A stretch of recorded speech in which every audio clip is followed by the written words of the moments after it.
The letters are thoughts about life as we live it today, and they're sent from high in the Colorado Rockies by Ron Jones, designer, builder, author, and storyteller.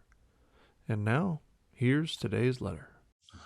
On the final day in June, the Supreme Court of the United States punctuated its exaggerated hard right turn by ruling in favor of pollution, politics, and corrupt power, when it completely ignored virtually the entire worldwide scientific community and rolled back authority of the EPA to regulate deadly climate-destroying emissions from coal-fired power plants.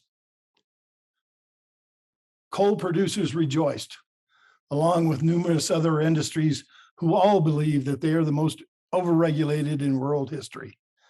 Within days, the National Association of Home Builders, for example, added its own flaccid voice to the cheerleading chorus by communicating that its court decision is generally positive toward NHB's interests, demonstrating once again that special interests and profit-making always supersede environmental stewardship and the common good.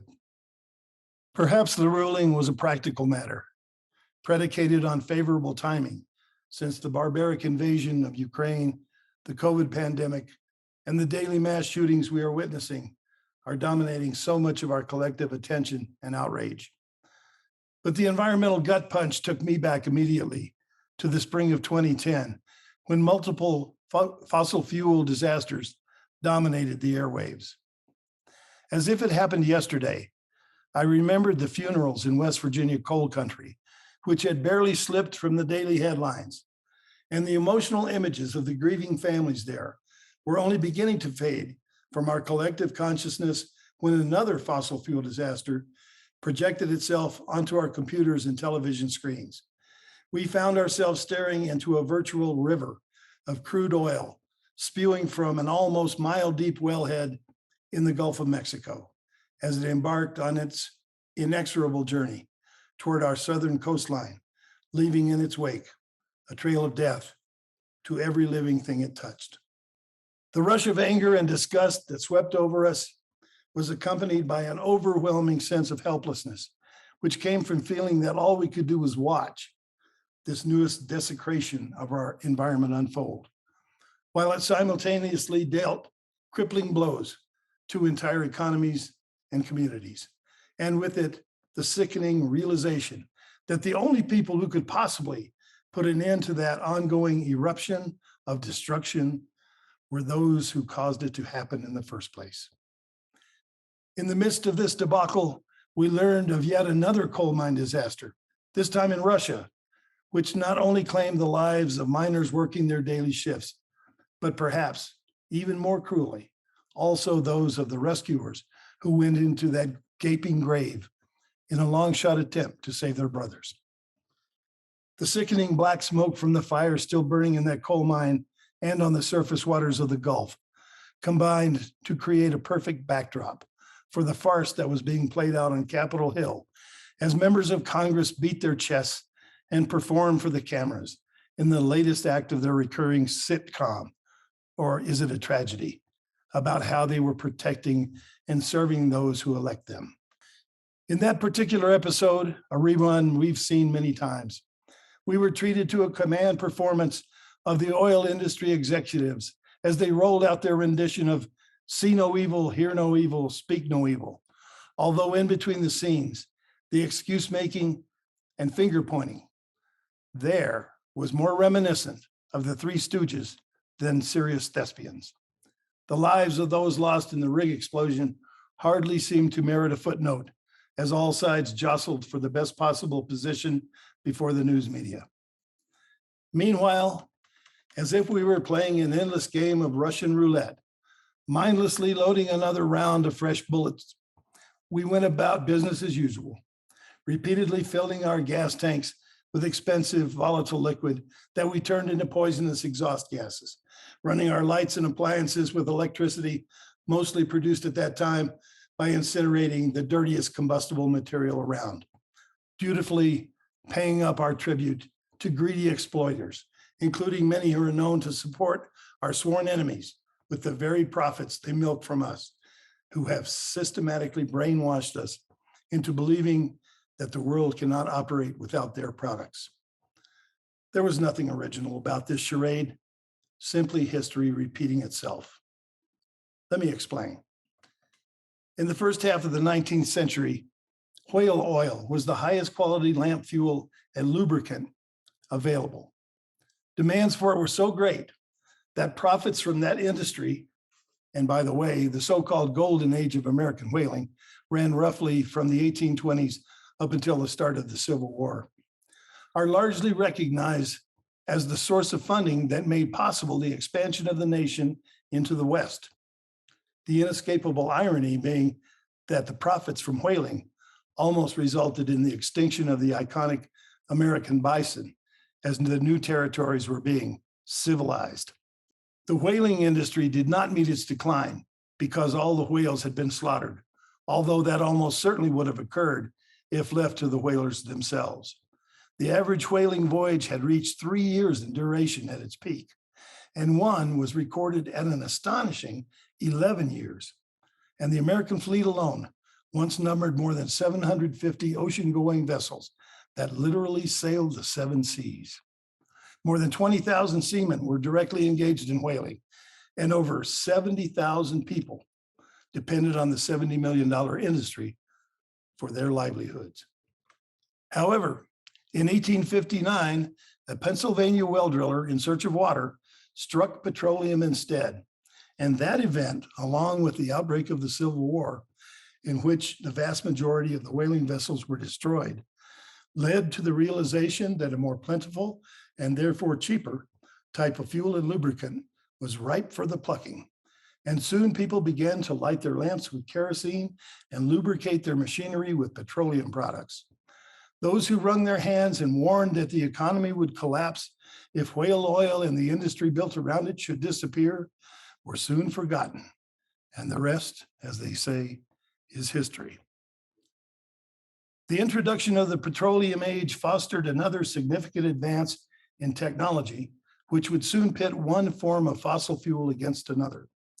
For a considerable period of time, the external combustion engine represented the most efficient and versatile source of mechanical horsepower available in the world. Steam locomotives, still the darlings of railroad aficionados and nostalgic hobbyists, burned gigantic quantities of coal or wood as they drew the immense loads of commerce back and forth across the continent, while steamships, depending on those same solid fuels, ferried passengers and freight up and down the planet's great rivers and over its vast oceans, with speed, endurance, and predictability never before imagined, let alone realized. External combustion technology even took a victory lap in personal transportation for a time, as a version of the renowned Stanley steamer. By the way, over 200 of them were produced and sold in 1897 and 98, more than any other car company, set a world speed record for automobiles in 1906 at a blazing and truly amazing 127 miles per hour. Their eventual obsolescence came about because they could not compete with the fuel efficiency and power delivery of internal combustion technology.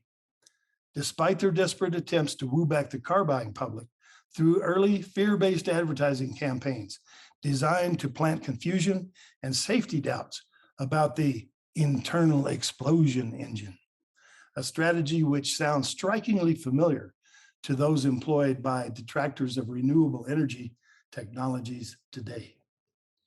The dominance of the steam engines did not fade away because they didn't work. They were simply replaced by more advanced, convenient technologies and efficient energy sources. Similarly, the mass use of whale oil for lighting and lubrication did not end because the last remaining whale had been hunted down and brutally harpooned. That act has apparently been left to the modern day whaling industry, which continues to relentlessly harvest this resource, mostly for pet food and use in cosmetics. We won't simply wake up one day and realize that the last trainload of coal has been burned at the last power plant, putting an end to the blackening of the skies and the stockpiling of toxin-laden ash in open heaps and lagoons, nor will we switch from petroleum-based fuels to propel our implements of transportation and recreation, planes, trains, automobiles, and the rest. These changes don't happen in the blink of an eye or without the will to make sacrifices. But in the scheme of things, which is more relevant? How fast we get there or when we start? There is an irony in the magic of overnight delivery. It doesn't provide you with any fewer deadlines. It just lets you postpone them longer. The first step in any journey is the most important. More than 3 decades after the wreck of the Exxon Valdez, oil that spilled from its hold is still being cleaned up in Prince William Sound. And some of the most important environmental and commercial species that were previously found in great abundance there, such as the valuable herring, are no longer residents in that region. After many weeks, the oil was still gushing from that BP well on the floor of the Gulf. Can we even begin to imagine how long that disaster will haunt us? On what day do we intend to start demanding the settlement of accounts? Why is it so difficult to get people to admit that we not only have the ability to make intelligent decisions and effect positive change in the way we conduct our lives, but that it is our moral obligation to do so? We know how to reduce the environmental and social impacts of our industries, our transportation, and our built environment. We're not forced to continue to pass the poison for the sake of profit. By robotically going along with this status quo of our own creation, we continue to finance with our purchases. We not only endanger today's miners who would make their way into the darkness of the hole and those who risk their very lives on drilling rigs throughout the world, nor are we just irresponsibly simply threatening entire species and ecosystems that have taken millions of years to evolve and reach natural balance. No, we are engaged in something far more inexplicable. Our legacy could very well be that we were the first species in the history of the world that knowingly participated in its own extinction. Apparently, we're willing to keep that loaded gun to our own heads, in effect, holding ourselves and future generations hostage to our greed, our stubbornness, and our laziness. Regarding what we've learned so far, on this subject at least, it seems we don't have much to report, but we'll keep searching, and I'll let you know next time what I find. Be on the lookout for the delivery of more letters from the high country. For now, we leave you with the acoustical sounds of the great Eddie Cleveland and his track, A Mood to Friends Far Away.